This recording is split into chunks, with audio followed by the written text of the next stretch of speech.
fellas, let's get into the main topic of this episode, and that is bold predictions. So we're coming up with one each. We'll discuss them, and here we go. So, Case, what is your bold prediction? Well, boy, am I glad you listeners stuck around to hear what I was going to say about the Nashville Predators. My bold prediction, I couldn't find one that I was passionate about, but I've stumbled across one and, well, not stumbled. I sat there and stared at numbers until I felt good about something. Filip Forsberg wins the HART trophy this season. What?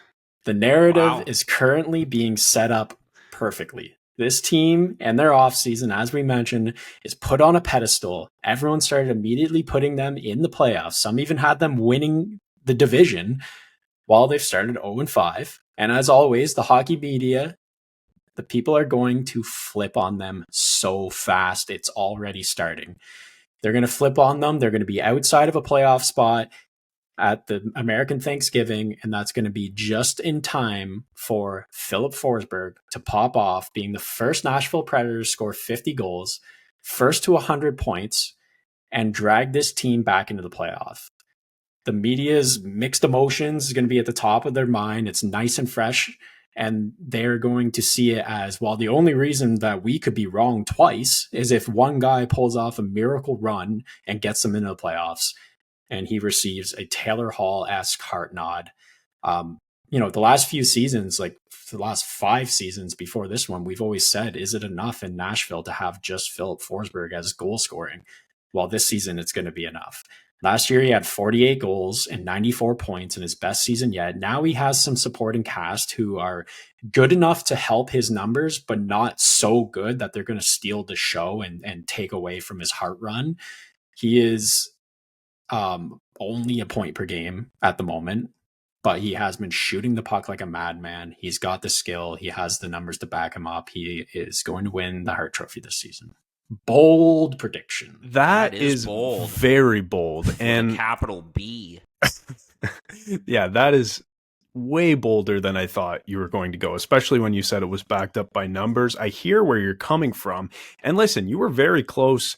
Was it last season or a couple seasons ago when we did these predictions and you were talking about Elias Pettersson winning the Hart Trophy and he got a ton of votes, but Filip Forsberg, that's an interesting one. I mean, 94 points last year, 48 goals. Like, I guess if he's a 100-point guy and drags his team to the playoffs, like he said, I guess maybe. I just think it's absurd to think that guys like, Matthews and McDavid and Draisaitl and McKinnon and Kucherov and Panarin and guys like that will just... You just said one guy that won the Hart Trophy last year. It doesn't matter. It's all about the one season, what happens in the season. McDavid, they're off to a shitty start again, so it could happen in the same way that happened with him last year. McKinnon, tough start so far for his Avs as well, so I can see the argument there. But all these guys, they're just there all the time, and I feel like it's about time for the media to want to talk about someone else. We've mentioned this in the past, that it's a vote of passion often for the Hart Trophy, and it's the reason why a guy like Kucherov was written off pretty quick last year. It's the reason why McDavid maybe didn't win it last year. So there's a lot of passion that goes into this. And like I said, they're going to be looking at this saying, oh, we said they were going to win the division. And then we said they weren't going to make the playoffs. And now they're here. So we have to, use a scapegoat. Who was it? Well, it was Filip Forsberg scoring 50 goals and 100 points and being the first in his franchise to ever do it.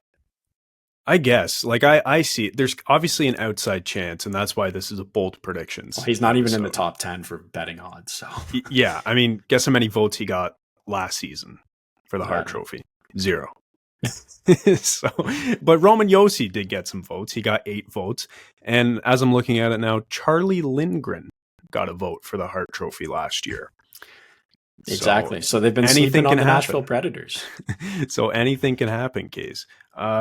Listen, that's out of left field for me, but it's not that crazy. I guess it's comparable to a Kaprizov who can kind of carry his team, but now all of a sudden with Nashville, you've kind of got more guys in the mix as opposed to less. So maybe Ryan O'Reilly carries some of that weight. Maybe Stamkos carries some of that weight.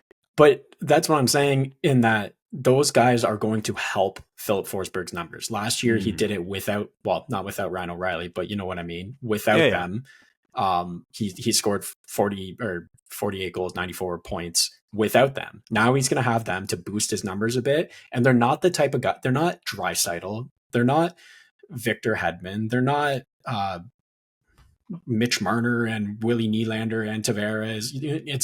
They're not guys that are going to absolutely steal the attention from a Hart Trophy winner. Yes, Steven Stamkos is very fresh, shiny, and new, and he's a great player, but he's not going to be in the Hart conversation this season. True. Roman Josi, though, that I guess is the ultimate counter, is like maybe his numbers get boosted as well, and you've got to pick between one of those two guys. But I hear you.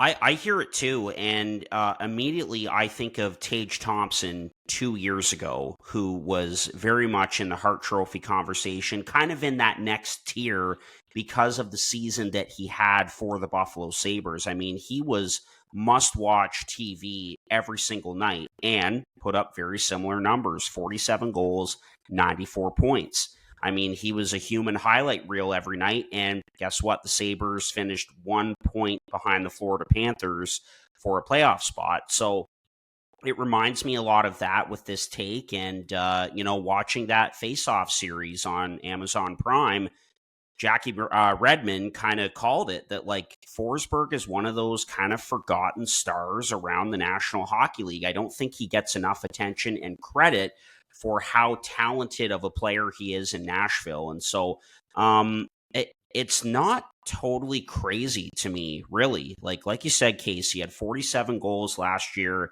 and was close to 100 points. And so if there is one forward who could kind of put the team on his back and lead the way, along with Roman Josi and UC Saros, giving them good goaltending, the number one guy to me is Filip Forsberg, even with all the additions. You know, a guy like Ryan O'Reilly, sure, put him in the Selke conversation, but with the Hart Trophy, yeah, I'd say Forsberg is a pretty good underrated bet. So it's not too crazy. And again, the other thing that comes to mind for me, because, my brother Emerson's a Capitals fan, and I saw this again pop up a little while ago. I cannot believe that Filip Forsberg was traded for Martin Erat all those years ago. I had to bring that up. True. That is tough. Yep. Yeah, just kind of some closing remarks on this bold take, because this is the bold take episode. I recall last year we said it's not the lukewarm take episode, so can't wait for someone to say that the Toronto Maple Leafs are going to win the President's Trophy or something boring. But I went for a hot one that, like, I just, like you said in that face-off, they said that Filip Forsberg's, underappreciated, underrated star in the league. There's been a lot of talk about them in the offseason. There's just a lot of talk about Nashville right now, more than ever, more than since they went to the finals, what feels like ages ago. Yeah, 2017. Yeah, exactly. Yep. Ages ago. Yeah. More talk about them since then. And I just feel like with this terrible start, it's going to continue for a little while longer. It's just going to be a perfect narrative. And that's why I'm here for it. I like it. That is bold. Absolutely. And that's why we're doing this episode, Bold Predictions. So there we go.